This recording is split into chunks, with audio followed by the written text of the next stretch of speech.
আর আমার যদি আমার মাওলা মাফ করে দেন, আর দুনিয়ার সবাই যদি আমাকে গালি দেয়, আমার কোনো দুঃখ নাই, কবর হবে আমার জন্য জান্নাতের বাগান।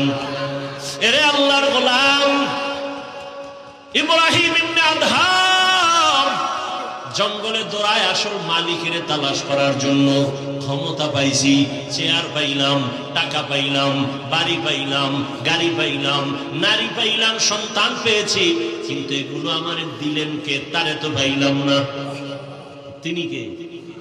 এরে বাবা, টাকার মালিক হয়েছো, টাকার মালিক কে বানাইছেন? ধনী বানানোর মালিক কে? ইয়া আইয়ুহান নাস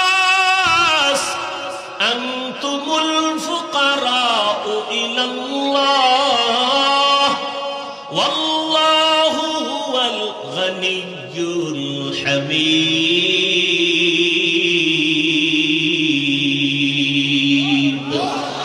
বরতাওয়াক্কুল মিকুনি हर सुबह शाम मेरा सानाद रिस्क़ तू अज़ला मक़ाम जुज़बा हक़ ची ज़े मखाज इंसो जा फज़ले उआ मस्ते दर जुमला जहां।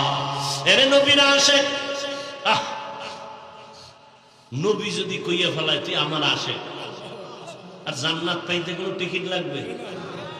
কিন্তু তুমি কপালে রাখছো আমি নবীর আশিক, কিয়ামতের ময়দানে আমার নবী যদি কয় তুই আমার আসল আশিক না, আর উপায় নাই, জাহান্নাম ছাড়া কোনো পথ থাকবে না।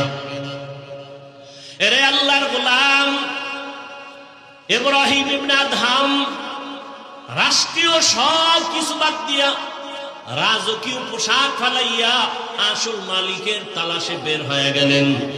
সাগরের পারে দৌড়ায় আর আমার আল্লাহরে তালাশ করে।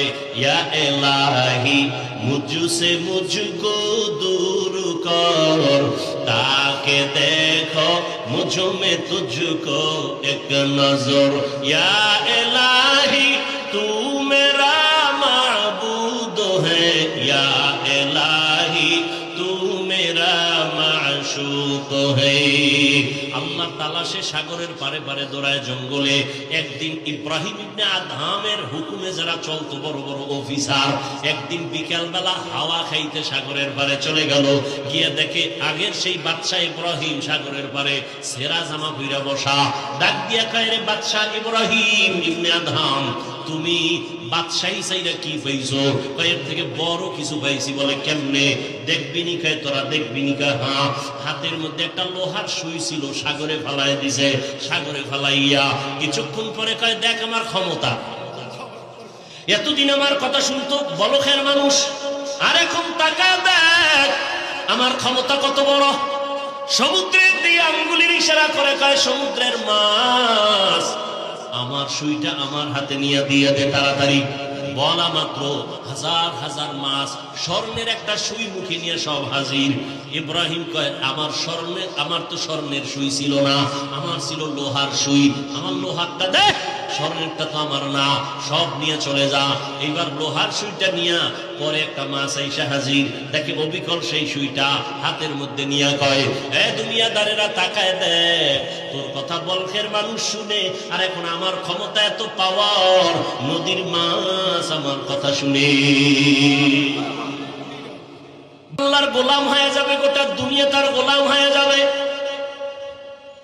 গোটা দুনিয়া তার কথা শুনবে, মাটি তার কথা শুনবে।